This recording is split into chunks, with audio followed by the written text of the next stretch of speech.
Jean-Fabrice, la première question que je souhaite te poser, c'est quand la première fois que tu t'es posé la question du sens de ta vie? Ah, alors la première fois, c'était très jeune, ça devait être aux alentours de 7 ans, où j'ai pris conscience de certaines choses et surtout euh, où j'étais en connexion déjà avec quelque chose qui me dépassait. Et d'ailleurs, à l'école, je n'avais pas les mêmes centres d'intérêt que mes camarades.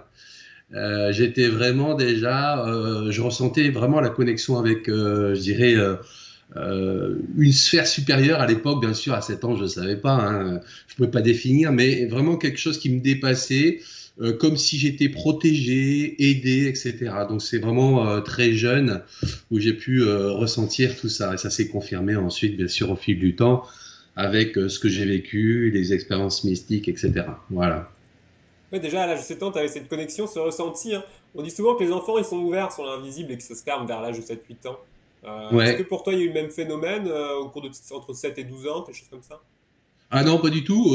Moi, ça s'est ouvert voilà à 7 ans et ça a continué au fur et à mesure que je grandissais. Eh bien, j'ai eu cette approche encore plus personnelle d'aller à la rencontre en fait de cet inconnu, hein. Ouais. Et puis au fur et à mesure, j'ai compris qu'il y avait autre chose. Donc voilà, l'histoire de, de de cette force qui nous englobe, la force d'amour qui nous englobe, etc.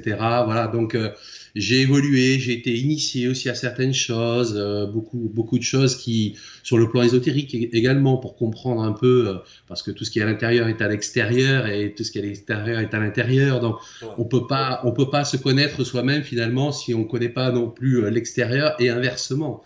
Hein, voilà. Donc c'est au travers de toutes ces expériences que j'ai pu au fur et à mesure grandir, donc à partir de l'âge de 7 ans jusqu'à bah, maintenant, parce que je continue d'apprendre, même avec tout ce que je fais aujourd'hui, je continue de dire que je ne sais qu'une petite partie, par exemple, on va en parler de la transfiguration, hein, tout ce Ouais. phénomène, etc. J'en connais qu'un petit bout finalement, après 30 ans Ouais, d'expérience. c'est un monde extrêmement vaste et c'est ça qui est passionnant aussi, hein. C'est ça qui est, Mm. ça Ouais. ouvre tellement de portes, de perspectives, c'est intéressant.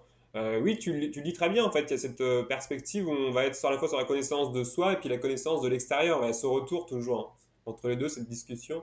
C'est ça. Toi, comment ça s'est justement matérialisé dans ta vie en fait à l'adolescence, cette recherche? Alors moi, très tôt, j'ai une anecdote à raconter. Très tôt, à l'âge de 15 ans, bon, je lisais beaucoup entre 7 et 15 ans. Je lisais beaucoup. Puis à l'âge de 15 ans, il me fallait autre chose. Il me fallait autre chose. Et mon père se posait des questions. Il disait, purée, bon. Et donc, il est allé voir une médium avec moi.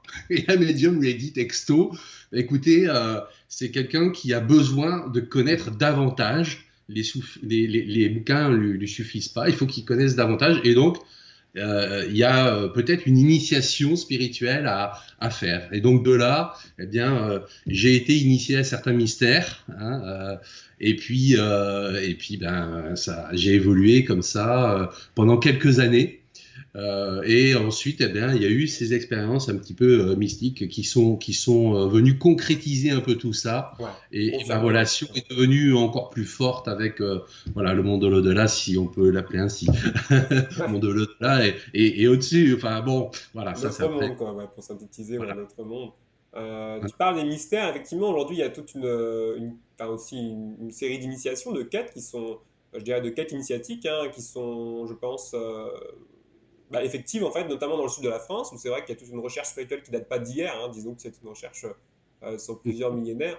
Est-ce que tu as Mhm. rencontré différentes traditions, justement, toi, anciennes, que tu as pu, avec qui tu as pu raisonner à un moment donné de ton parcours?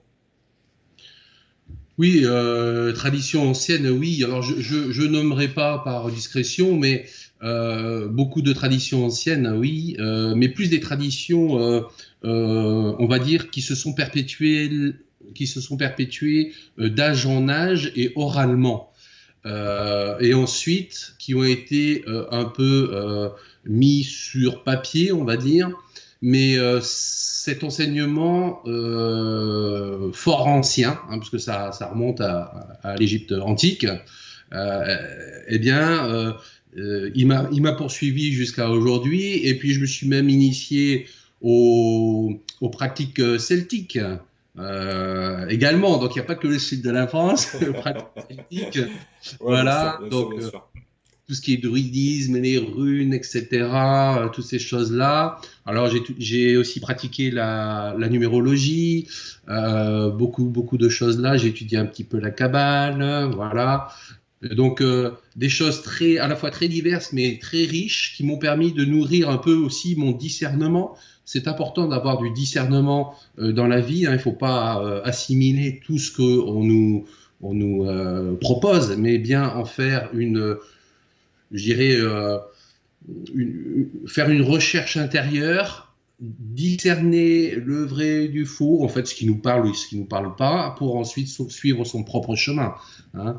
Et c'est comme ça qu'aujourd'hui, eh bien, je suis arrivé à ce que je suis. Mais je n'ai pas encore fini d'évoluer, bien au contraire, il y a tellement de choses à apprendre. Donc voilà. À partager aussi, ouais, également. Ouais. À l'âge de 17-18 ans, tu vas vers quel. C'est là qu'on se pose la question générale de qu'est-ce qu'on va faire dans la vie. Comment ça se pose pour Ouais. toi? Alors, moi, autant j'étais ouvert à la spiritualité, autant euh, dans la vie matérielle, on va dire, j'étais convaincu que je pouvais faire, comment dirais-je, un métier qui plus tard m'apprendrait ou me servirait dans ma vie spirituelle. Alors, j'ai été, je ne sais pas si on peut le dire ou pas, hein, mais j'ai été militaire avant donc tout ça. J'ai été militaire.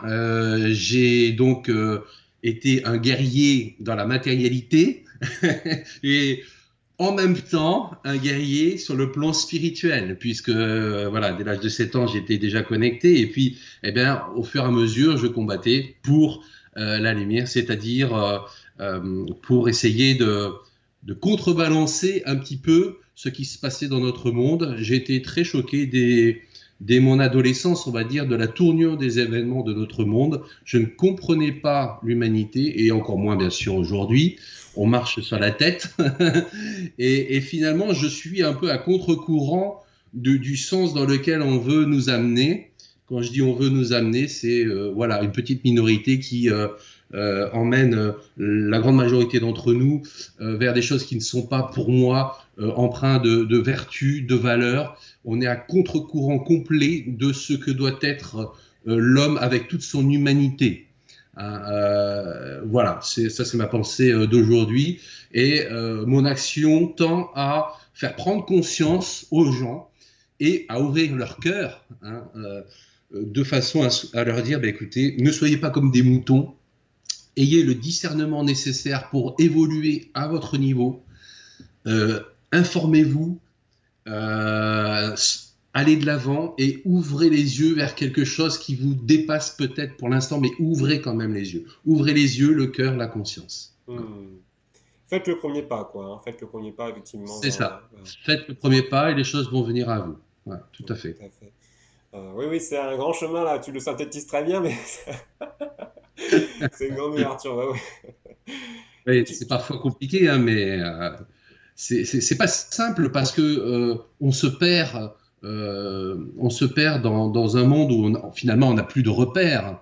On nous noie d'informations plus ou moins vraies. On nous fait croire que nous avons besoin de consommer alors qu'on peut très bien vivre sans tous ces objets de consommation.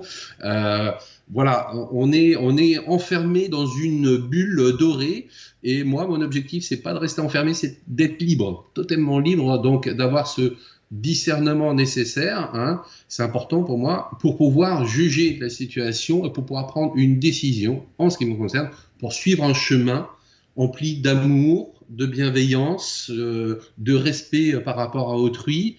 Et puis, ma foi, eh bien, voilà, aller continuer dans ma propre évolution. ouais. Ouais. Comme tu dis, la liberté, je pense, c'est le point essentiel. Et c'est ça que ça passe beaucoup par la circulation d'informations. Hein. Là, tu évoques le point depuis quelques années. C'est ça qui est un grand courant. Hein.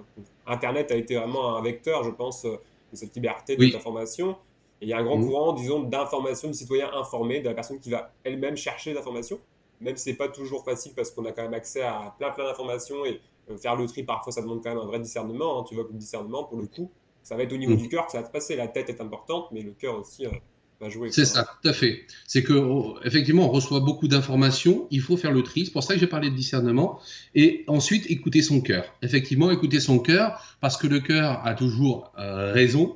Et là, vous voyez, c'est un petit jeu de mots, un petit jeu de mots avec ce que tu disais. Mais effectivement, écouter son cœur est la chose la plus importante. Alors, pour écouter son cœur, eh bien, il faut faire silence en soi. Donc, penser peut-être à s'octroyer un moment de méditation, de silence, et puis de se poser et d'écouter en silence ce que l'on ressent par rapport à la problématique. Et là, eh bien, c'est ce qu'on appelle l'ouverture de cœur. Et, j'invite en fait toutes les personnes qui se posent ces problèmes et qui manquent de discernement peut-être, eh bien, de faire ces choses-là, de méditer peut-être un peu plus sur ce qu'ils sont, sur ce qu'est notre monde et comment on peut le changer. ouais, totalement. J'ai envie de dire, quand on dit le changer, c'est presque le redécouvrir, en fait, hein. Parce que j'ai l'impression que tout est là, en fait. Tout est là, mais il faut Oui, encore savoir que ça existe. c'est ça, tout est là, mais ce que je voulais dire surtout, c'est que en fait, l'homme l'a tellement modifié en profondeur que effectivement, il faut le redécouvrir dans toute sa clarté, vous voyez, c'est un peu un monde obscurci dans lequel on vit, mais il a été obscurci par ce qu'on appelle l'égrégore, un égrégore un peu négatif, même beaucoup. Et en fait, la lumière, elle est déjà là au départ. Elle est déjà là. Il faut juste la retrouver. Et donc cet égrégore, il doit s'inverser. S'inverser dans le sens, eh bien, de pensée positive, aller dans un certain optimisme, d'ouverture vers les autres, etc., de prendre soin de la terre, etc. Tout ça va faire en sorte de nous sortir de cette situation, de ce carcan dans lequel on est tous enfermés. Ouais. Oui, puis aujourd'hui, on parle, c'est vrai que particulièrement en France, on a l'impression, les gens, quand on leur dit, voilà, il faut faire des choses, mettre en place des choses, chacun dit, bah voilà, j'ai pas l'argent, il faut de l'argent pour mettre tout ça en place. Aujourd'hui, il y a quand même beaucoup de choses qui sont accessibles gratuitement, il faut le dire quand même, c'est ça qui est important. On a la chance d'avoir, donc, toute personne qui a une connexion Internet aura accès à énormément de possibilités de faire des choses. Et puis, on peut aussi demander, hein, il y a de plus en plus de réseaux d'entraide aussi dans ce domaine, aussi, donc on peut demander aussi, demande et tu recevras. Je crois que ça n'a jamais été aussi possible qu'aujourd'hui, quoi. C'est ça, exactement. C'est-à-dire que là, bah, déjà, à travers ton interview, tu vois, ça, c'est un geste que j'apprécie énormément, puisque toi, tu te fais porteur, en fait, de ce que font les autres. Tu répercutes un peu l'information, même beaucoup. Et donc, ça, c'est quelque chose d'important, puisque dans la mesure où cela passe par Internet, les gens peuvent aller piocher des informations et se faire donc une idée de, de, de, de, de la chose voilà, que l'on veut, à laquelle on accorde une certaine importance, que l'on veut étudier, tu vois. Et donc, pour le coup, eh bien, on peut aller piocher ces informations sur Internet, s'en faire sa propre idée, et puis la diffuser aussi, la partager, parce que ça aussi, c'est important, Internet, c'est diffuser l'information pour que d'autres cœurs, d'autres consciences soient atteints et puissent justement, par leur discernement, continuer à évoluer vers leur propre chemin. Ouais, exactement. Jean-Fabrice, tu évoquais d'expériences mystiques. Est-ce que tu pourrais, pour parler un petit peu de la transfiguration, de la genèse de la transfiguration, moi Ouais. je t'ai entendu avec plaisir l'autre jour, hein, me raconter l'histoire de la transfiguration, et pour que les auditeurs puissent comprendre, est-ce que tu pourrais revenir à la genèse en fait au départ? D'accord. Alors déjà, avant de peut-être de parler de la genèse de la transfiguration, il faudrait peut-être définir ce que c'est. Peut-être avant tout. Donc, j'aimerais faire un petit aparté sur la transfiguration. Ce terme de transfiguration ne doit en aucun cas être assimilé à ce que l'on trouve dans la Bible. Déjà, premièrement, je n'ai ni la prétention de m'identifier à son auteur, ni la volonté de nuire à quiconque. Et je tiens que, à l'époque, c'est-à-dire en 1991, quand ça a commencé, donc la Genèse, eh bien, ce terme a été inspiré en associant deux mots, transformation et figure, qui ont donné donc le mot transfiguration. Et donc, bah, je prie toute personne de confession chrétienne de bien vouloir, qui serait d'aventure en fait choquée par cette terminologie, de bien vouloir me pardonner, Il ne faut pas voir là une quelconque véhémence, car je suis profondément respectueux envers toutes les religions et toutes les croyances. Mon but, tu l'as compris, n'est pas de choquer ou de créer de polémique, mais bien de révéler un phénomène unique en son genre. Et donc, en fait, la transfiguration, qu'est-ce que c'est? Alors, je vais donner une définition, puisque moi, quand ça a commencé, je connaissais personne d'autre qui le faisait. Je suis le seul en France à écrire sur le sujet, à en parler, à le montrer en conférence. Et donc, je lui ai donné une définition qui vaut ce qu'elle vaut, mais voilà, la transfiguration, c'est le terme qui définit la matérialisation du visage d'un être désincarné après incorporation dans le corps du médium et dont la manifestation se traduit par une superposition des deux visages. Ça veut dire quoi? Ça veut dire que la transfiguration, c'est une médiumnité physique dont le résultat est l'apparition d'ectoplasmes représentant des visages de défunts ou de guides spirituels, voire autres. Lorsqu'une personne donc est témoin de ce phénomène, elle distingue très nettement une forme de masque malléable qui s'imprime sur mon visage, lui procurant ainsi une vive émotion, mais toujours empreinte d'amour et de réconfort. Ce masque est le produit d'une combinaison d'énergies de nature éthérique, dont les entités du monde de l'au-delà se servent en les transformant en une substance semi-physique. Le but pour eux étant de se matérialiser afin de prouver surtout la survivance de l'âme. Donc en fait, la transfiguration, c'est véritablement, et on le verra après sans doute, le fait de voir véritablement des visages s'imprimer sur mon propre visage. Donc on ne voit plus ni ma barbe ni la couleur de mes yeux, mais bien le visage de votre défunt ou d'un guide spirituel ou autre, donc s'imprimer sous mon visage, et on peut aussi communiquer avec cette entité par 3 modes d'action, par le regard, comme 2 amoureux pourraient se parler sans se parler, par exemple, par la parole, où je reçois un message que je peux retransmettre donc au témoin, le témoin étant la personne qui est en face de moi, ou alors par télépathie. Et là, je ne prononce rien, mais le témoin reçoit très clairement dans sa tête un message très clair qui généralement répond à une problématique de l'instant. Voilà pour schématiser, parce qu'il y a autre chose, on en parlera après, mais voilà, pour schématiser ce qu'est la transfiguration. Alors, pour revenir à la genèse, eh bien, ça se passait en 1991. À ce moment-là, j'étais donc avec mon ami Patrice, on était en Normandie, du côté d'Elbeuf, et on était assis en face à face, juste une table nous séparait, et en fait, on était dans une pièce avec porte et fenêtre closes. Et à un moment donné, on parlait de tout et de rien, à un moment donné, je perçois au-dessus de ma tête, donc au niveau de côté gauche, eh bien, une présence, un courant d'air, je vais employer le terme courant d'air froid, et il était statique. Alors, bon, j'étais versé dans la spiritualité depuis longtemps, donc je savais que c'était une entité. Et donc, j'ai dit à Patrice, eh bien, écoute, je sens qu'il y a quelqu'un. Est-ce que je peux me mettre en phase de réception et puis on va voir ce qui se passe? Alors, il m'a dit ok, pas de problème. Donc j'ai mis mes bras le long de mon corps, paume de main tournée vers le ciel, et j'ai attendu en toute confiance.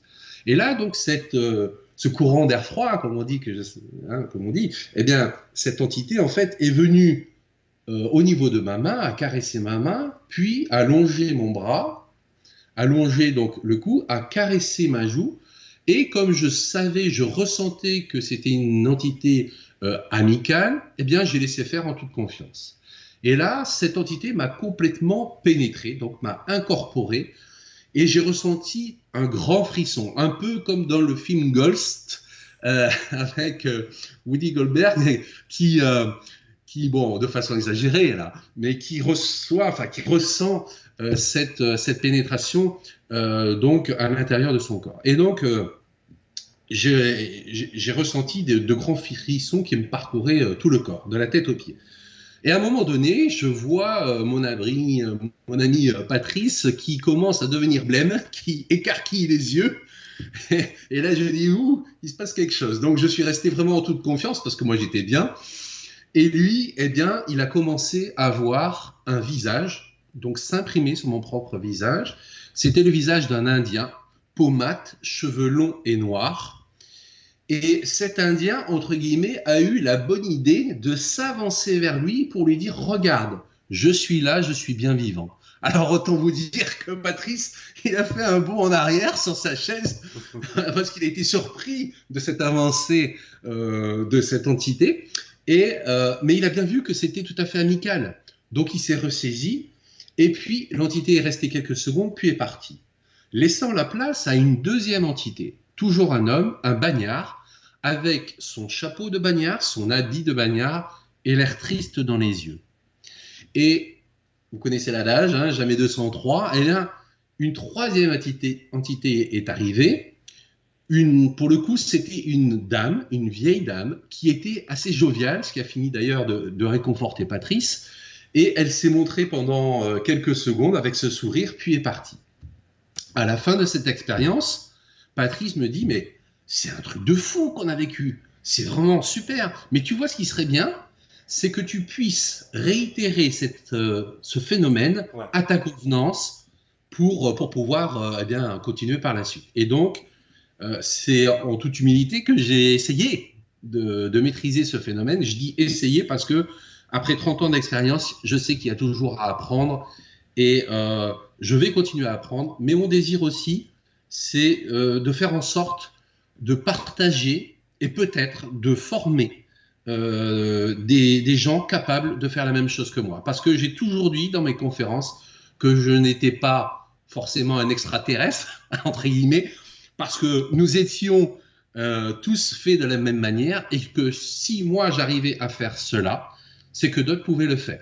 Et donc, mon intention, c'est de transmettre mon enseignement de façon à ce que les gens puissent prendre conscience de qui ils sont véritablement et de pouvoir réaliser cette connexion avec l'au-delà pour aider à leur tour des personnes qui sont par exemple endeuillées, qui ont besoin d'être soignées et guéries, etc. Parce qu'à travers la transpiration, on peut faire des soins par incorporation de guérisseurs. Et donc, voilà, c'est quelque chose qui me tient à cœur, que j'envisage de faire je pense, en 2021. Je pense commencer en 2021, donc c'est très, très proche. Voilà. Mais cette formation prendra plusieurs années, je pense au moins 3 ans, parce que déjà, tout le monde ne pourra pas la réaliser. Il faut vraiment des gens d'ouverture d'esprit et de cœur importants. Il faudrait déjà avoir des bases, il faut déjà avoir une certaine, comment dirais-je, attitude de vie. Donc, vivre avec le cœur déjà dans sa vie quotidienne. Quelqu'un qui est fermé à ça ne pourra jamais, enfin jamais. Il faut qu'il y ait, en fait, ce que je veux dire, c'est qu'il faut déjà qu'il y ait au préalable certaines conditions réunies Ouais. pour pouvoir prétendre à une formation. Et donc, je ne pourrais pas prendre n'importe qui. Hein. Mais ce qui est sûr, c'est que chacun, à condition d'y mettre beaucoup d'amour, de persévérance et d'abnégation, peut arriver à faire ce que je fais, sans problème. Ouais, ouais. Oui, pour toi, il n'y a pas de. Effectivement, c'est pas un don unique, hein.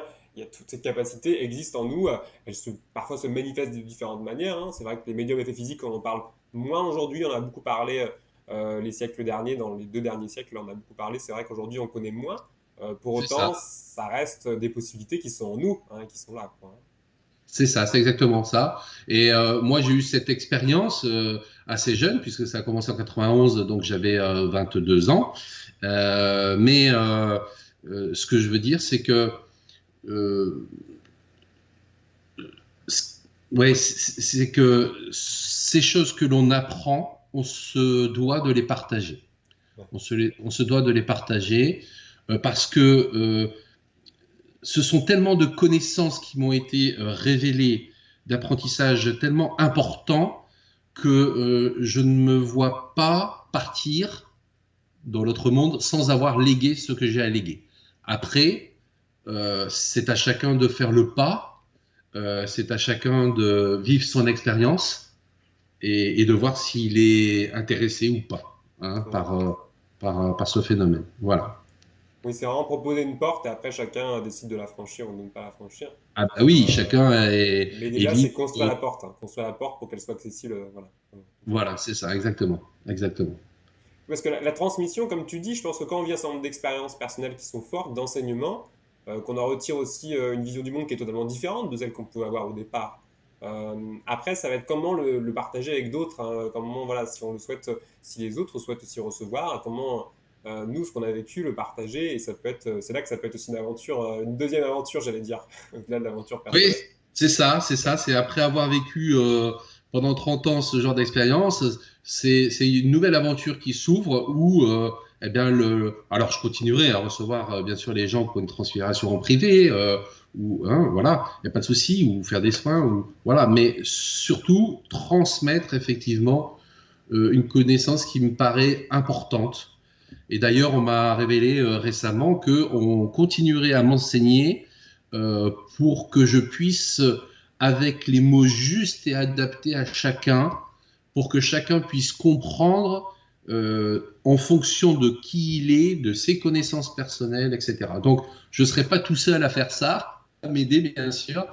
Voilà, donc c'est vraiment ouais, une autre aventure, exactement. Il faut dire aussi aux auditeurs, je vois Brice, que tu as déjà beaucoup transmis, hein, puisque partager ce que tu fais en fait à travers des conférences, hein, à travers aussi une série d'ouvrages où tu racontes un petit peu ton histoire et tes expériences personnelles.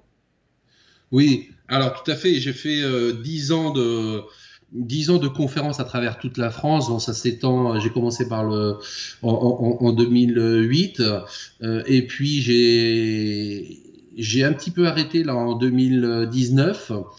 Parce que bien ça faisait quand même 10 11 ans que je faisais des conférences à travers vraiment toute la France, hein, pour les associations spirituelles, etc. Donc j'ai fait connaître le phénomène. D'ailleurs, je suis connu pour ça. Je suis connu pour la transfiguration, hein, et cet effort, je l'ai fait justement pour éveiller les consciences et les cœurs à autre chose, hein. Donc vraiment, c'est un acte bénévole que j'ai fait. J'étais bénévole. On me remboursait simplement mes frais de transport, d'hébergement, etc. Et j'ai en plus effectivement écrit 3 livres. Donc un qui s'appelle Je ne suis pas de ce monde, édité aux éditions Le Manuscrit en 2007 et réédité aux éditions Lanor en 2011. Ça, c'était donc le premier livre, Je ne suis pas de ce monde, où je parlais justement de mes expériences mystiques, de ma vision du monde, etc., avec comment dirais-je, des points importants à méditer. Et puis ensuite, j'ai écrit eh bien, sur la transfiguration. Alors, j'ai fait 2 petits romans. Enfin, c'est pas des romans. C'est à la fois, comment dirais-je, c'est à la fois vrai avec un côté euh, romancé dans l'approche, enfin dans le sens où c'est voilà une histoire entre un garçon et une fille, donc Jean et Ludivine au départ. Et en fait, c'est vraiment pour éveiller le public à ce qu'est la transfiguration. Donc ça s'appelle La connaissance révélée, donc écrit en 2010 aux éditions Lanor. Et La connaissance révélée a une suite finalement qui est L'amour transfiguré, donc paru aux éditions Lanor également en 2011. Donc voilà, c'est vraiment quelque chose de très fort que j'ai voulu transmettre, léguer, avec beaucoup d'enseignements. Alors, il y a beaucoup d'enseignements qui sont compréhensibles à la fois pour le néophyte et pour l'initié.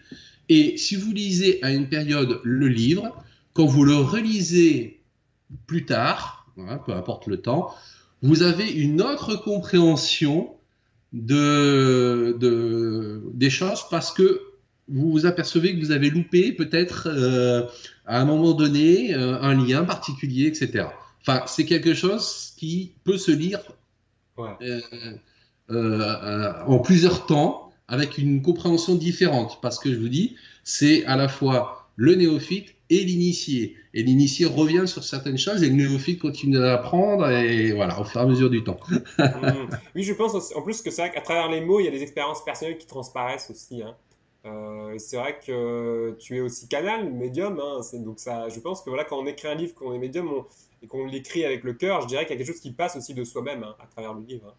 Oui, tout à fait. Alors, même si, je dirais, j'ai été fortement, comment dirais-je, on m'a fortement incité, voilà, c'est le terme, on m'a fortement incité à écrire là-haut. J'ai ressenti vraiment l'appel d'écrire.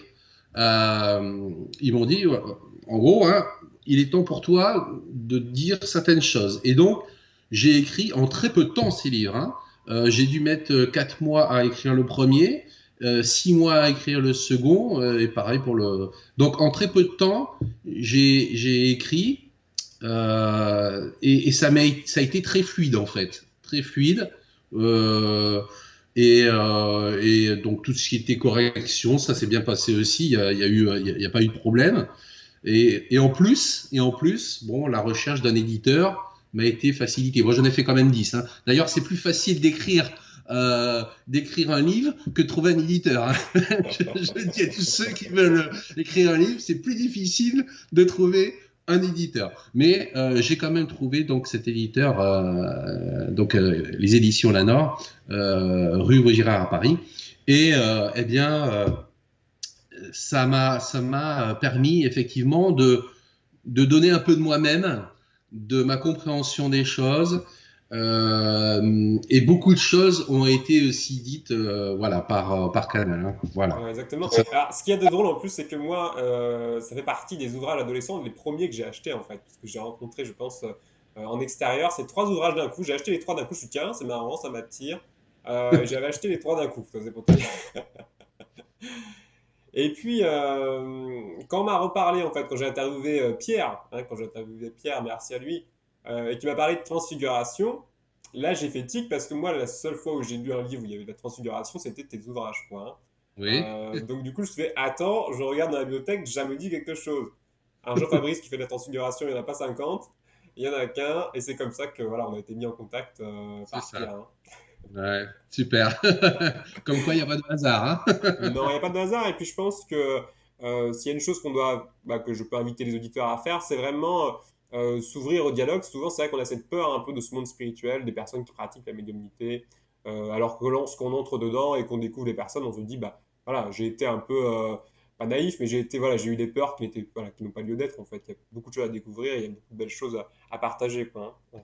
Oui, puis d'autant plus, ce qui me fait rire, c'est que tout le monde, comme je le disais, est fait de la même manière. C'est-à-dire que, en fait, ceux qui disent moi j'ai peur de l'autre, du médium ou quoi, ils ont peur d'eux-mêmes, puisque eux aussi le sont.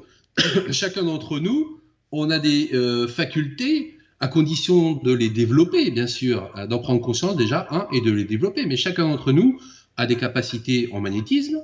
Hein, il suffit de poser ses mains pour pouvoir transmettre sa propre énergie. Alors après, il y a l'amour, il y a le don de soi, il y a beaucoup de choses, il y a certaines connaissances, mais en soi, on a déjà toutes ces capacités.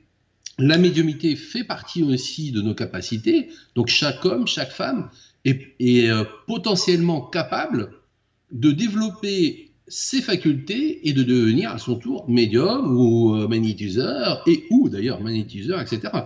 Voilà, c'est à chacun de faire le pas justement de se connaître soi-même. Voilà, on n'est pas fait que d'os, de chair, etc. Nous sommes aussi un esprit en évolution, et donc chacun doit, à son rythme d'ailleurs, doit à son rythme, eh bien, essayer d'apprendre et de répondre à la question qui suis-je véritablement? Qui suis-je? Et quand on a pris conscience de cette question, on est en mesure de chercher avec un temps plus ou moins long en fonction de la personne, mais chercher véritablement qui l'on est. Hein.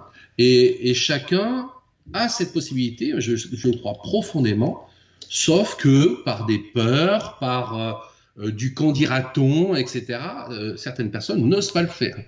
Mais je les incite justement à, à avoir ce discernement, de laisser de côté le qu'en dira-t-on et de trouver les réponses justement adaptées à sa propre personne. Hmm.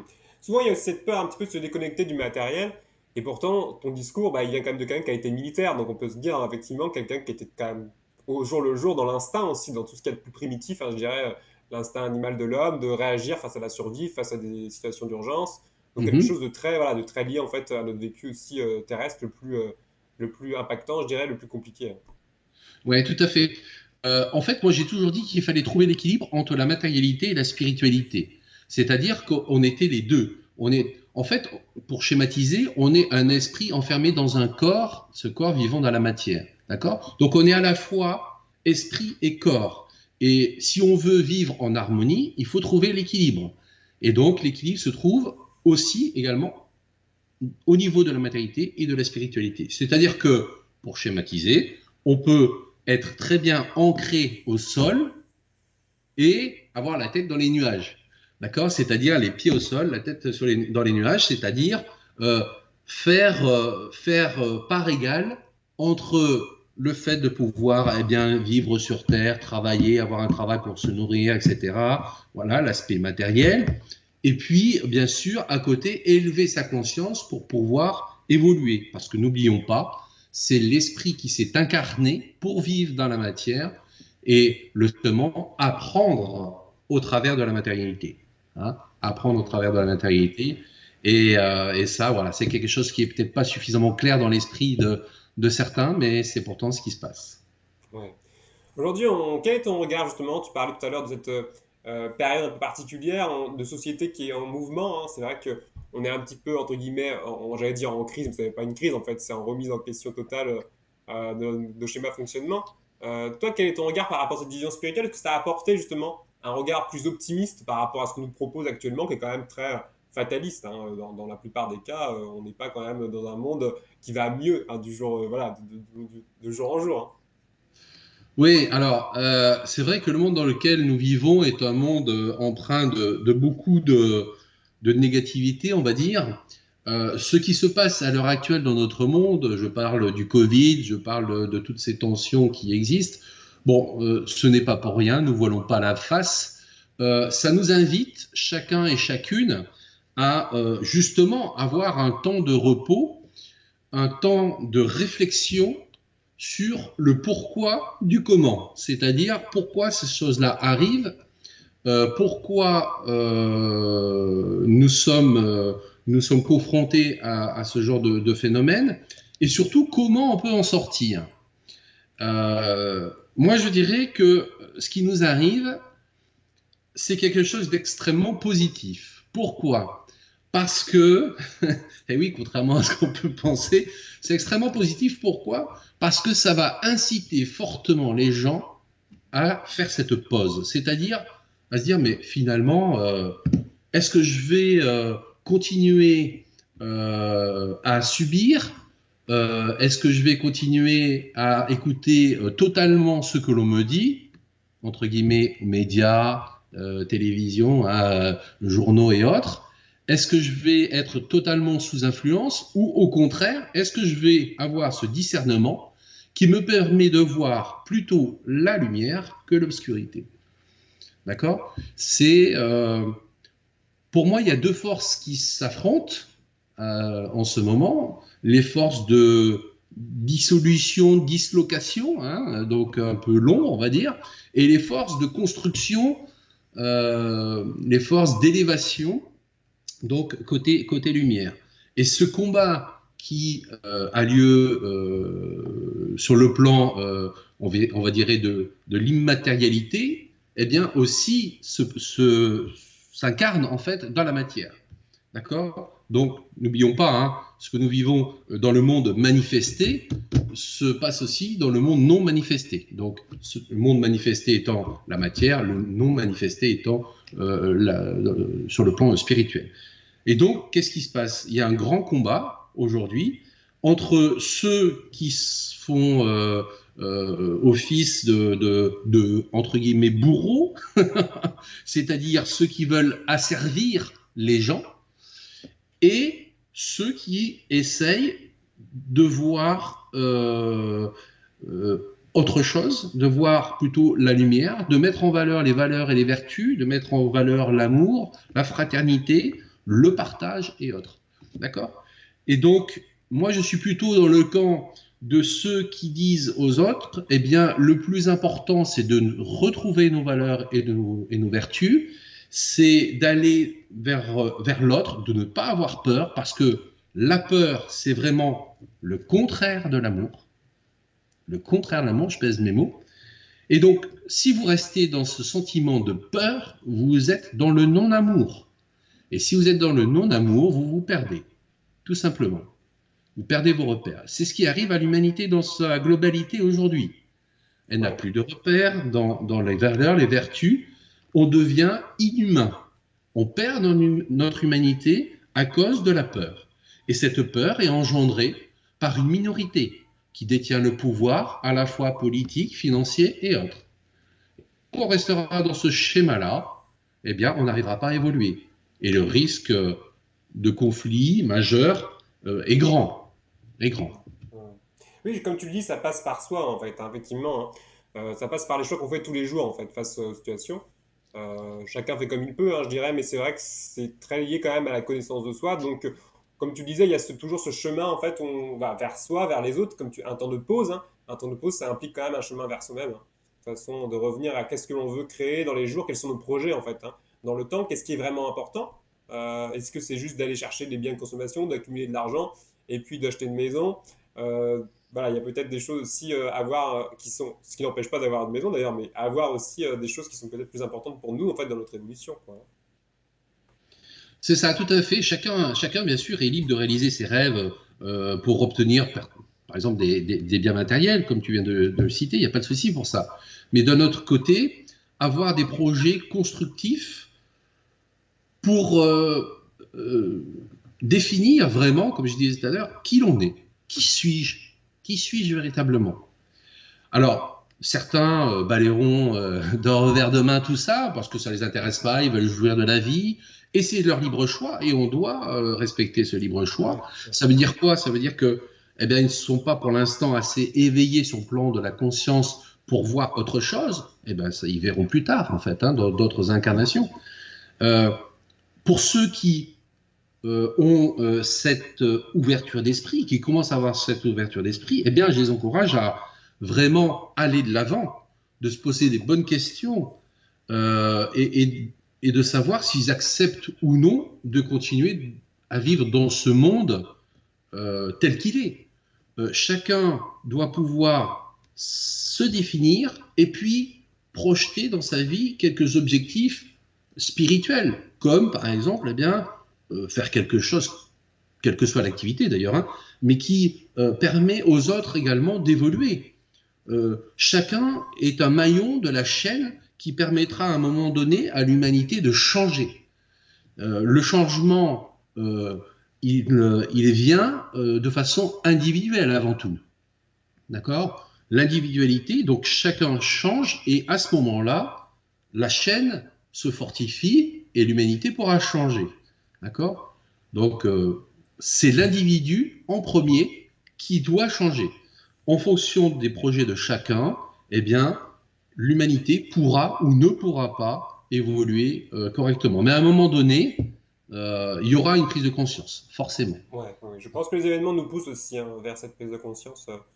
Vraiment, j'ai le sentiment qu'il y a quand même une accélération hein, de ce point de vue-là aujourd'hui. Oui, oui, une Est-ce que accélération. ouais, est-ce que c'est parce qu'il y a ce sentiment aussi de mondialisation, donc forcément ça circule très vite, hein. On sait que les gens circulent très vite, les informations circulent très vite.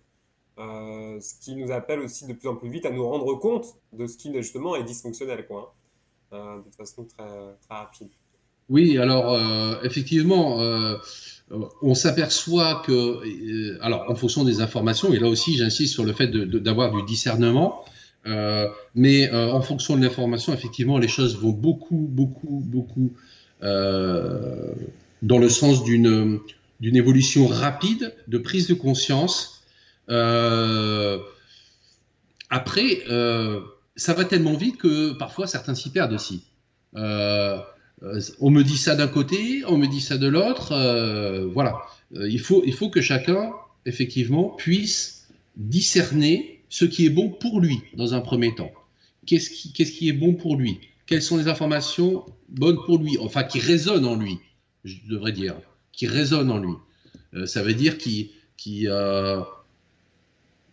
me parle, Ouais, hein, ouais, ouais. voilà, qui me parle. Et donc, avec ces informations-là, eh bien, on peut faire son propre jugement, son discernement, et ensuite, eh bien, en parler à d'autres. Effectivement, hein, les moyens Éventuellement, oui. Internet, Mm. voilà, éventuellement en parler à d'autres, etc., pour que grandisse cette prise de conscience collective. Hein. Et la prise de conscience collective, à un moment donné, eh bien, va amener l'humanité à réagir. Totalement. J'aimerais bien revenir sur tes activités, puisque effectivement tu as la transfiguration. Mais au-delà de la transfiguration, il y a quand même plusieurs outils que tu proposes, et je pense que c'est important d'en parler un petit peu aux personnes pour les accompagner, que tu as ajoutés à la médiumnité, qui sont complémentaires. Je parle de l'hypnose, la PNL. Oui, tout à fait. Alors, outre la transfiguration, donc, je propose, je suis praticien en hypnose ericksonienne et en programmation neurolinguistique. Donc, je propose une thérapie adaptée à chacun via l'hypnose. Donc, on peut soigner énormément de choses. Hein. Les plus courants, c'est l'arrêt du tabac, la perte de poids, tout ce qui est douleur, tout ce qui est réalisation d'objectifs.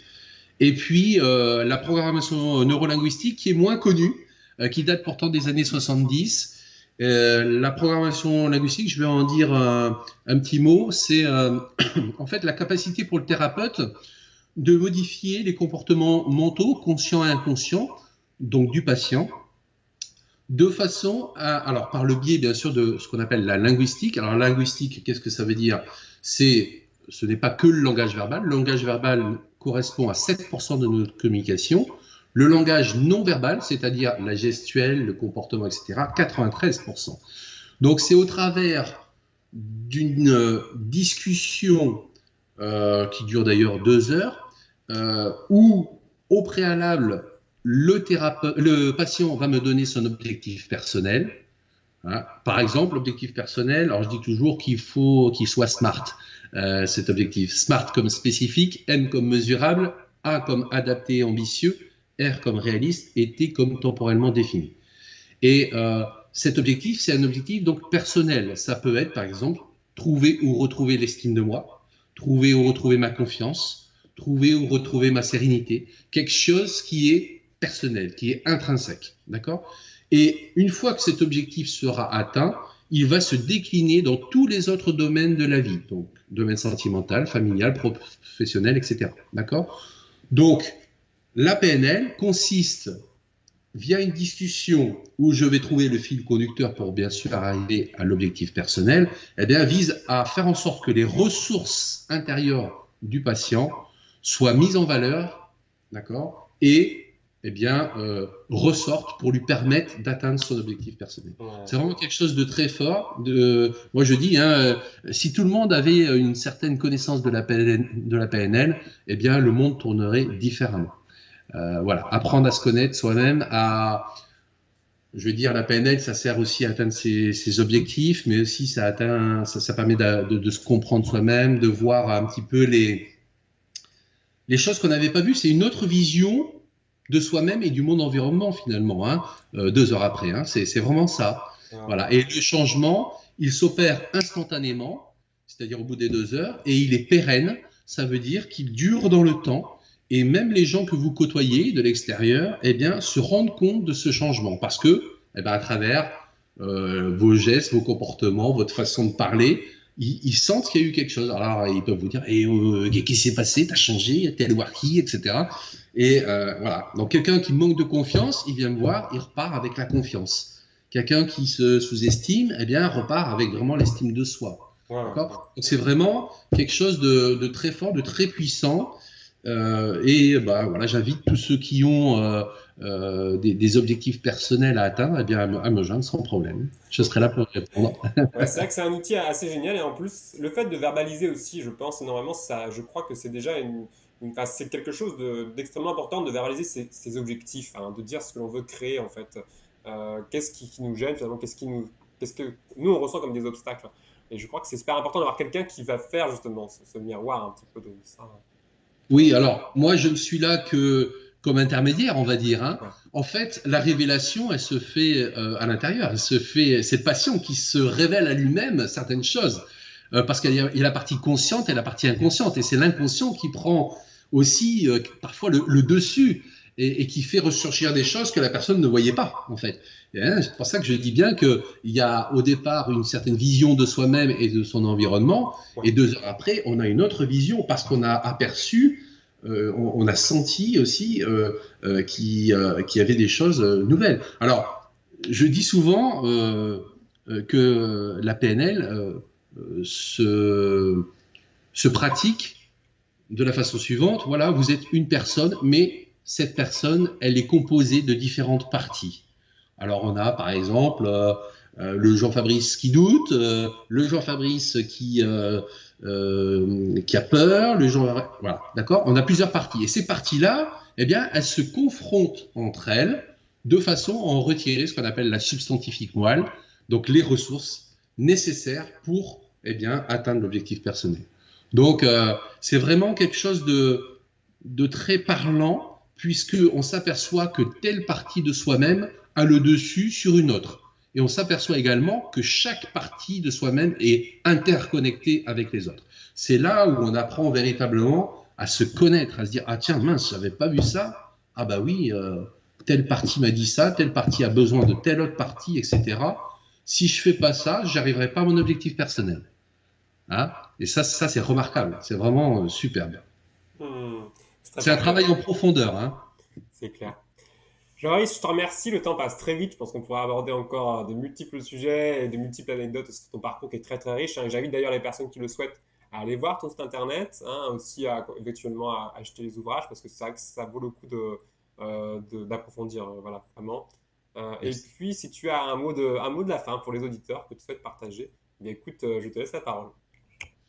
Merci beaucoup. Ben, c'est juste leur dire soyez vous-même, soyez vous-même. Ne vous laissez pas envahir par certaines informations plus ou moins vraies, plus ou moins fausses.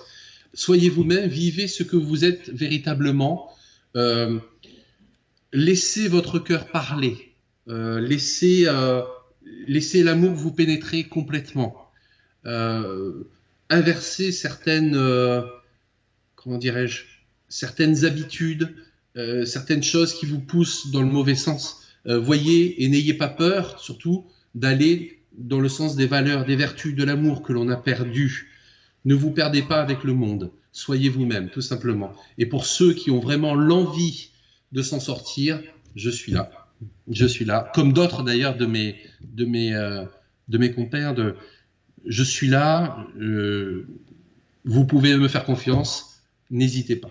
N'hésitez pas. Merci à toi, Rémi. Et merci aux auditeurs qui nous ont écoutés.